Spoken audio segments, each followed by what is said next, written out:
Bank loan, finance loan, app loan. இதில் bank loan and finance loan best தான். இதில் ஏன்னு சொல்கிறேன்னா, பேங்க் லோனை பொறுத்த வரைக்கும் பார்த்தீங்கன்னா உங்களுக்கு ரேட் ஆஃப் இன்ட்ரெஸ்ட் கம்மியாக கிடைக்கும். இன்னொன்று லாங் டென்யூர் கிடைக்கும். அதில் உங்களுக்கு கிரெடிட் ஸ்கோரும் உங்களுக்கு நல்ல வகையாக இம்ப்ரூவல் ஆகும். ஸோ என்பிஎஃப்சிஸ் ஃபினான்ஸ் கம்பெனிஸ் பார்த்தீங்கன்னா அவங்களும் வந்து நல்ல ரேட்ஸ் கொடுக்குறாங்க. கம்பேர்ட் டு பேங்க் கொஞ்சம் கூட தான் இருக்கும்.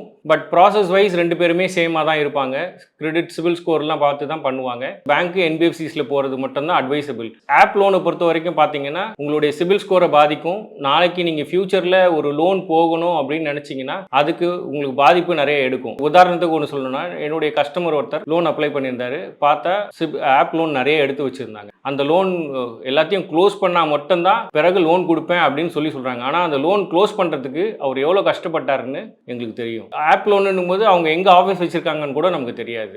ஒரு க்ளோஸ் பண்ணுறதுக்காக அவங்க வந்து கஷ்டப்பட்டு தான் க்ளோஸ் பண்ணாங்க. அதனால் ஆப் லோனை வந்து எங்கேயுமே அட்வைஸ் பண்ணாதீங்க, யாருக்குமே அட்வைஸ் பண்ணாதீங்க. எடுத்தா பேங்க்லயோ என்பிஎஃப்சிஸ்லயோ எடுங்க. அதுவும் ஒரு RBI registered bank and RBI registered NBFC, இது ரெண்டு தான் நீங்க உங்களுக்கு அட்வைசபிள். பேங்க்னாலே ஆர்பிஐ ரிஜிஸ்டர்ட் தான். என்பிஎஃப்சிஸ் நீங்க ஆர்பிஐ ரிஜிஸ்ட்ரேஷன் இருக்கான்னு பார்த்துட்டு அதுக்கேற்ற மாதிரி நீங்க லோன் எடுக்கிறது பெட்டர். அவங்க வந்து உங்களுக்கு நல்ல ரேட்ஸ் கொடுப்பாங்க, நல்ல டென்யூரும் கொடுப்பாங்க.